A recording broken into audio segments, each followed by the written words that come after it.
Halo, ketemu lagi dengan saya, Dela Zenalia, di kelas Manajemen Risiko. Jadi, kali ini kita akan membahas tentang risiko dari pasar. Oke, kali ini kita akan mengetahui tentang apa sih penyebab terjadinya dari risiko pasar, serta apa saja bentuk-bentuk dari risiko pasar. Lalu, faktor-faktor yang memengaruhi dari terjadinya risiko pasar. Oke. Nah, jadi kondisi dan situasi pasar dengan berbagai stabilitas dan instabilitasnya mampu memberikan pengaruh pada kontinuitas dan proses perusahaan. Jika suatu perusahaan memiliki situasi dan kondisi yang masih berada dalam posisi Nah, jika suatu perusahaan ya mempunyai posisi di mana dia masih under manajemen kontrol, maka masih dianggap aman. Ya, ketika perusahaan mempunyai situasi under manajemen kontrol, otomatis perusahaan tersebut akan mempunyai kondisi dan situasi yang stabil. Oke. Namun, apabila risiko pasar ini sudah out of management control atau sudah di luar kendali dari kontrol perusahaan, otomatis perusahaan akan mengalami situasi dan kondisi instabil atau tidak stabil. Ya, perusahaan pasti akan mengalami banyak permasalahan, baik itu secara finansial maupun non finansial. Oke. Perusahaan dengan berbagai instrumen kebijakan yang dimiliki pasti berusaha memaksimalkan dan berusaha meminimalkan risiko yang ada, ya, terlebih di risiko pasar. Walaupun secara fakta pada saat risiko pasar terjadi, beberapa perusahaan harus melakukan strategi. Banyak ya strategi, mungkin ada yang namanya merger, lalu akuisisi, mungkin divestasi, diversifikasi konsentrik, ya, atau diversifikasi horizontal. Nah, itu kan strategi-strategi perusahaan yang digunakan untuk menghadapi dari adanya risiko pasar. Oke. Nah, keputusan yang dilakukan oleh perusahaan ini biasanya dilakukan atas dasar pertimbangan-pertimbangan yang tentu ya, yang tertentu dan melihat aspek pandangan yang jauh lebih ke depan atau future aspek. Jadi tidak bisa perusahaan ini apabila dia membuat keputusan ya, itu tidak bisa melihat future aspek. Otomatis dia harus melihat jauh ke depan. Bagaimana dia mengambil keputusan itu nantinya, apakah berdampak secara jangka pendek ataukah berdampak secara jangka panjang, seperti itu. Nah, apalagi apabila perusahaan mampu melihat future aspeknya, otomatis dia itu bukan hanya membuat keputusan perusahaan secara stimulus, namun lebih dari itu, bisa bersifat sustainability atau secara berkelanjutan. Karena itu, mengamati dan memahami suatu perusahaan secara kompleks, baik secara internal dan eksternal, merupakan salah satu syarat mutlak bagi seorang manajer, ya. Karena kan seorang manajer itu harus bekerja secara profesional. Profesional yang dimaksud seperti apa? Yaitu bisa memahami permasalahan yang terjadi secara detail. Karena apa? Ketika dia bisa memahami secara detail, otomatis kesimpulan yang diberikan juga akan secara detail. Tetapi ketika si manajer ini memahami secara umum, otomatis dia akan juga menghasilkan kesimpulan yang secara umum pula. Jadi itu maksud dari manajer yang profesional. Oke. Nah, lalu risiko pasar itu apa sih? Nah, pertanyaannya, risiko pasar ini apa? Itu. Jadi, risiko pasar ini merupakan kondisi yang dialami oleh suatu perusahaan yang disebabkan oleh perubahan kondisi dan situasi pasar di luar dari kendala di luar dari kendali perusahaan atau out of management control, ya. Risiko pasar ini sering disebut juga sebagai risiko menyeluruh karena sifat umumnya adalah bersifat menyeluruh dan dialami oleh seluruh perusahaan. Contoh, ada yang namanya krisis ekonomi, ya. Indonesia juga pernah terkena krisis ekonomi 97-98 kan. Itu kan juga pasti mempunyai dampak kepada perusahaan-perusahaan. Nah, krisis ekonomi di sini itu masuk dalam risiko pasar. Oke. Lalu ada kudeta. Contohnya kudeta yang terjadi di Filipina, ya, pada saat Presiden Marcos diambil alih kekuatannya melalui people power hingga Corazon Aquino menjadi presiden. Terus kasus Amerika Serikat pada tahun 2007 ya tentang supreme mortgage, ya. Lalu ada juga devaluasi. Nah, devaluasi ini terjadi di Thailand ketika Bank Sentral Thailand melakukan devaluasi baht yang menyebabkan terjadinya kegonjangan pada ekonomi Thailand secara keseluruhan.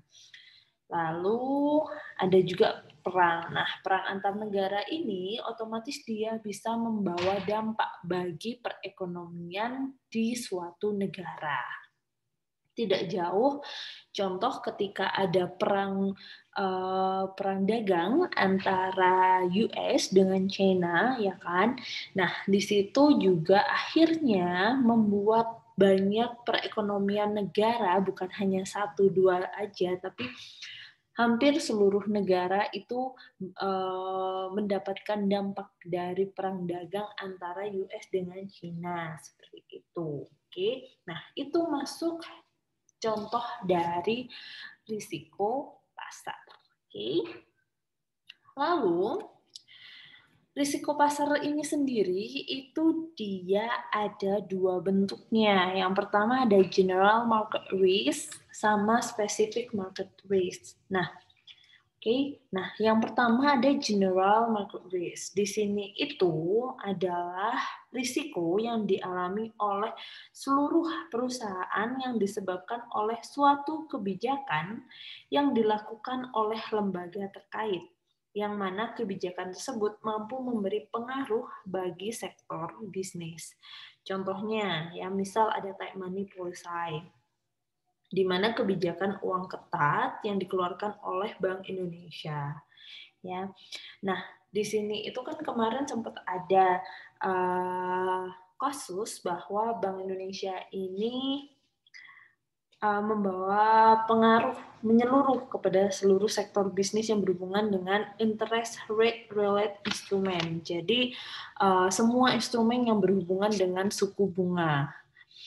Bahwa salah satu pihak yang paling urgent dianggap langsung berhubungan dekat dengan interest rate related instrument ini adalah pihak perbankan. Contoh, ketika suku bunga BI naik, otomatis kan itu akan berdampak pada perbankan. Nah, perbankan kan berkaitan erat dengan perekonomian seperti itu. Ataupun juga penurunan suku bunga seperti itu. Sampai kemarin kan ada penurunan ini ya, suku bunga untuk KPR dan juga untuk kredit, otomatis kan itu juga akan mempunyai banyak pengaruhnya terhadap perekonomian di Indonesia. Nah, itu untuk general market risk. Sekarang untuk specific market risk-nya adalah risiko pasar yang secara spesifik. Nah, di sini itu hanya dialami secara khusus pada satu sektor atau sebagian bisnis saja tanpa bersifat menyeluruh. Jadi kalau general tadi itu dialami oleh seluruh perusahaan, tetapi kalau spesifik ini hanya sebagian sektor saja. Oke. Contoh, di sini ada penilaian lembaga tertentu seperti OJK, BPOM, MUI, ya kan?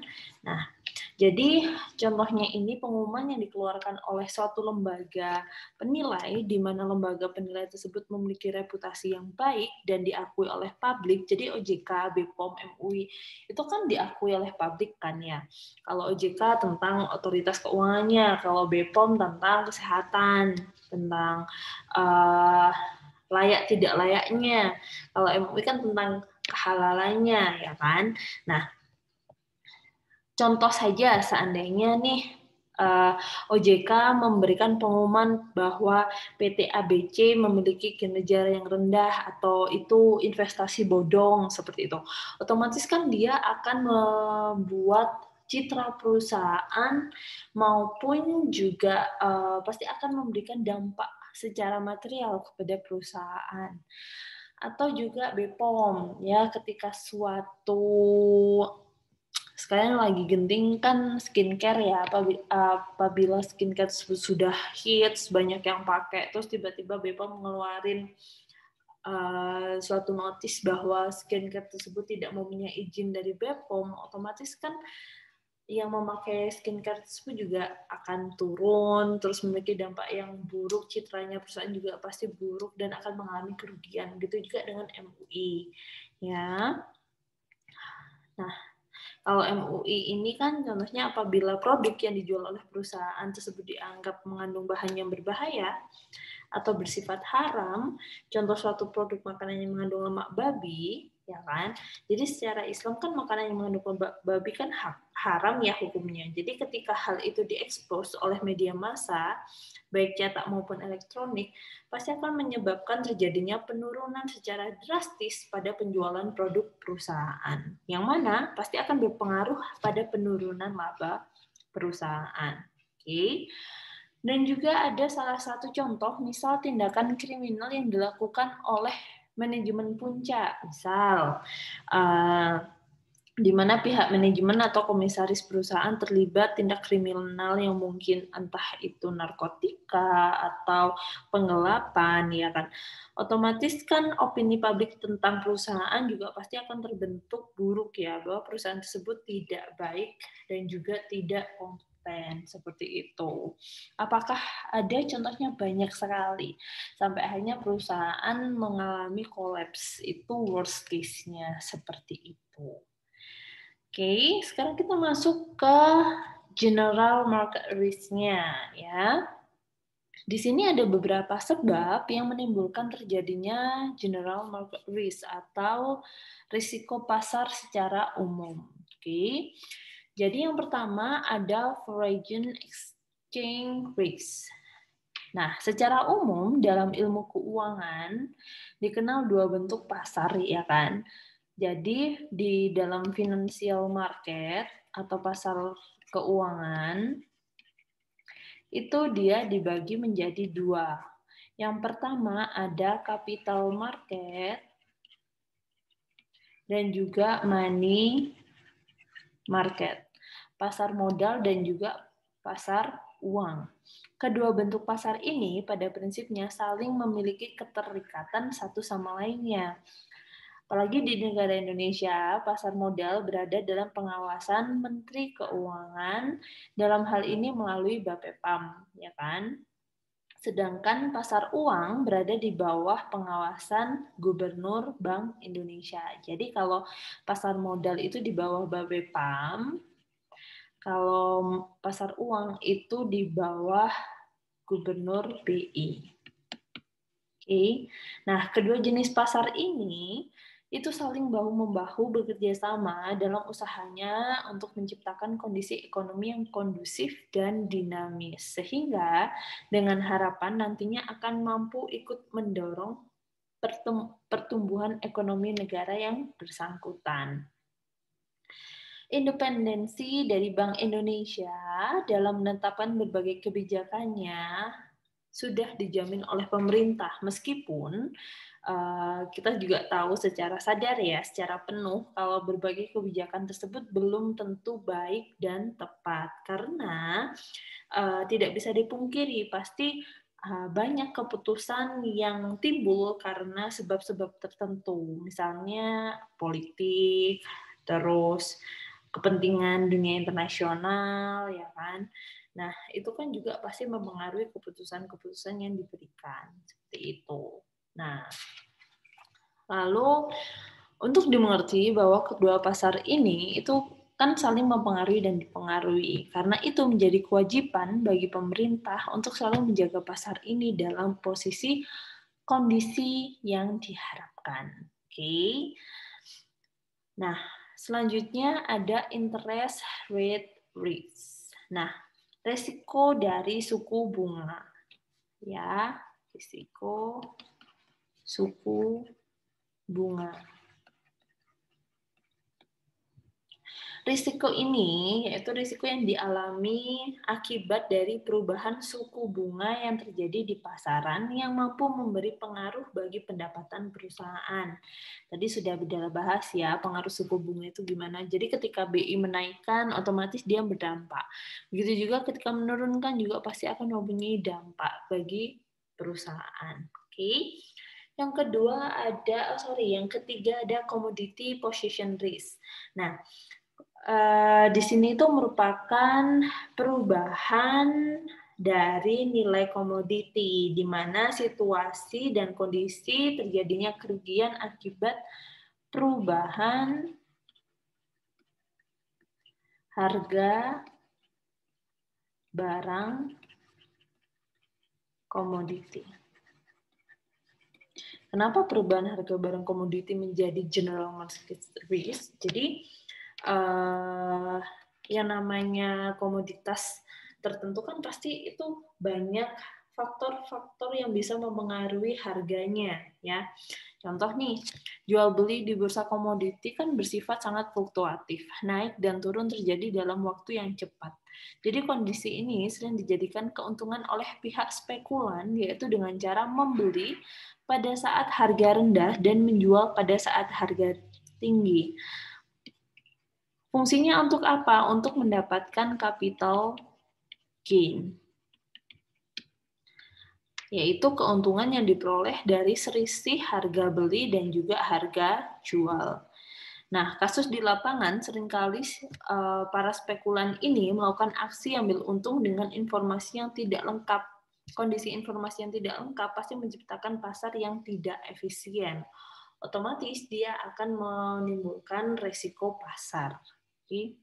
Contoh, dimisalkan di sebuah provinsi yang merupakan sentral penghasilan coklat di suatu negara, bahwa secara rata-rata mampu menghasilkan produksi di setiap panen sebesar 15.000. Anggap aja dalam suatu negara biasanya itu dalam masa panen dia itu bisa menghasilkan 15.000 ton coklat, ya.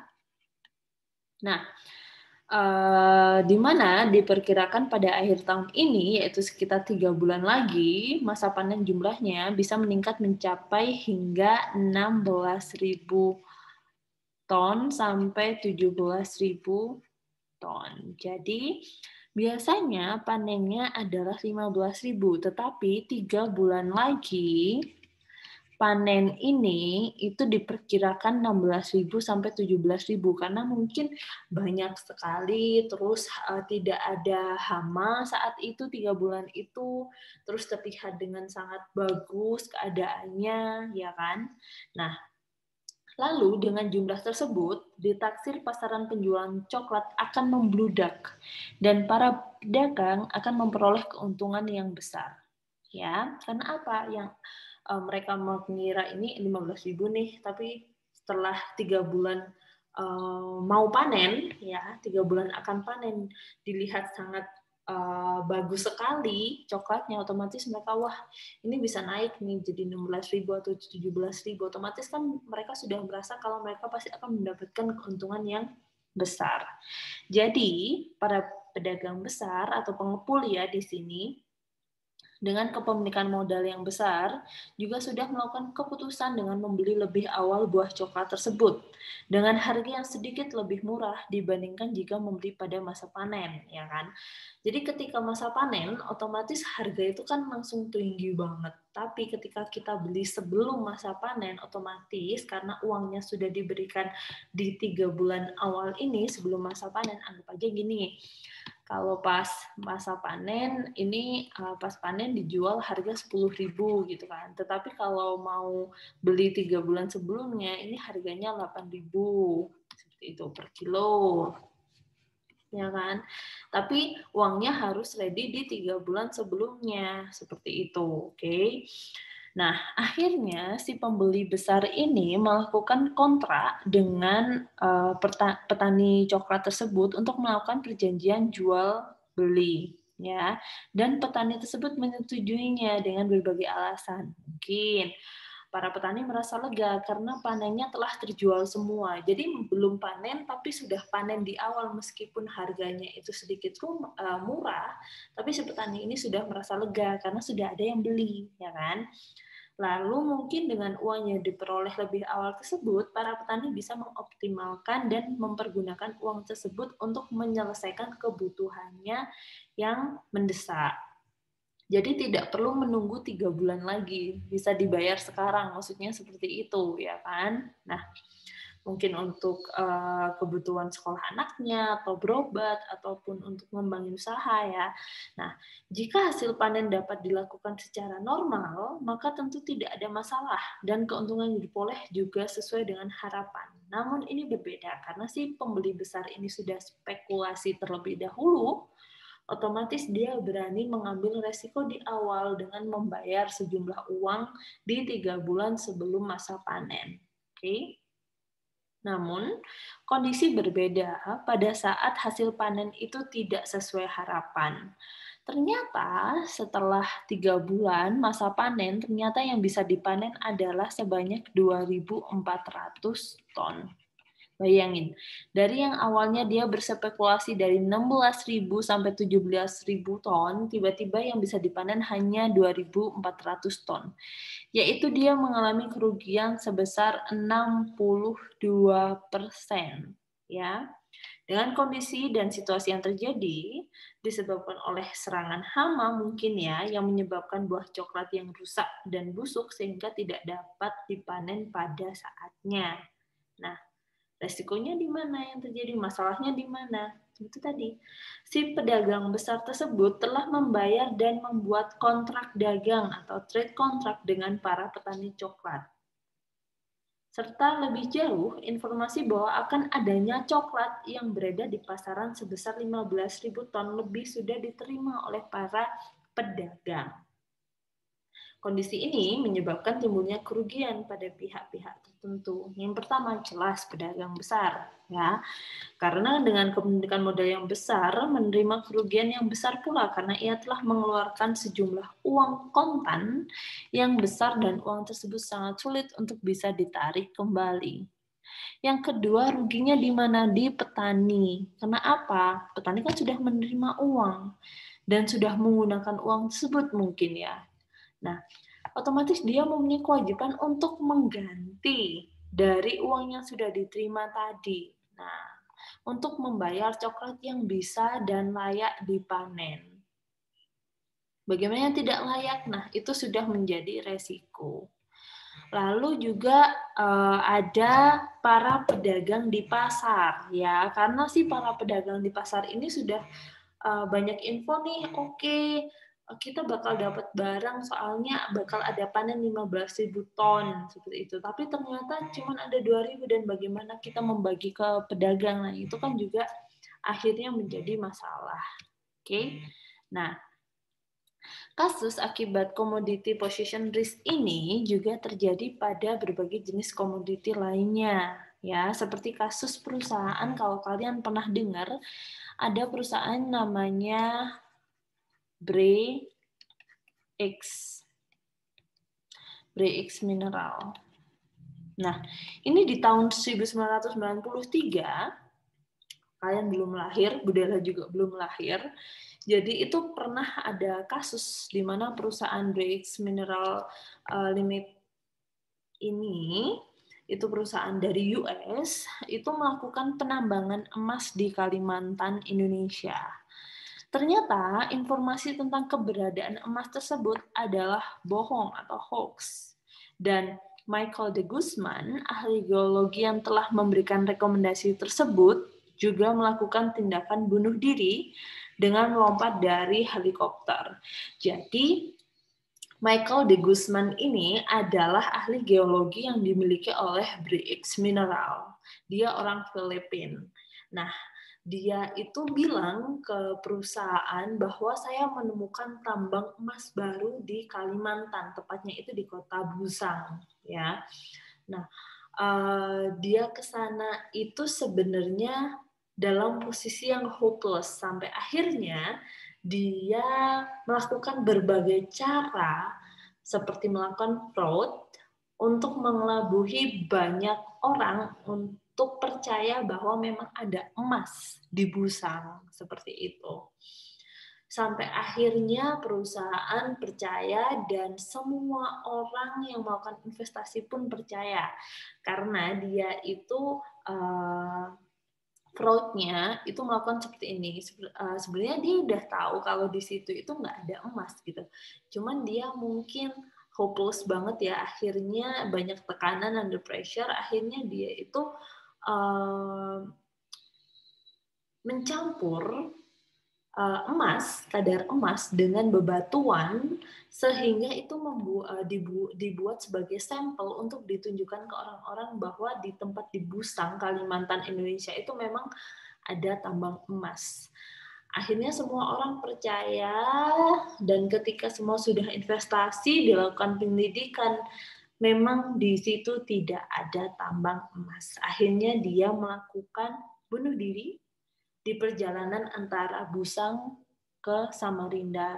Jadi dia loncat dari helikopter yang membawa dia dari Busang ke Samarinda.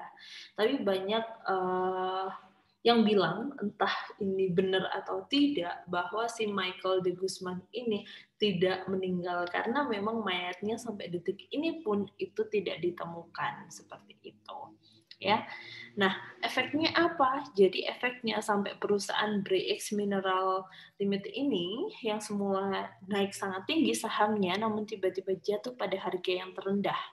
Bahkan dampaknya semakin meluas hingga perusahaan menjadi collapse. Jadi kalau kalian pengen tahu tentang kasus ini, kalian bisa melihat film judulnya Gold.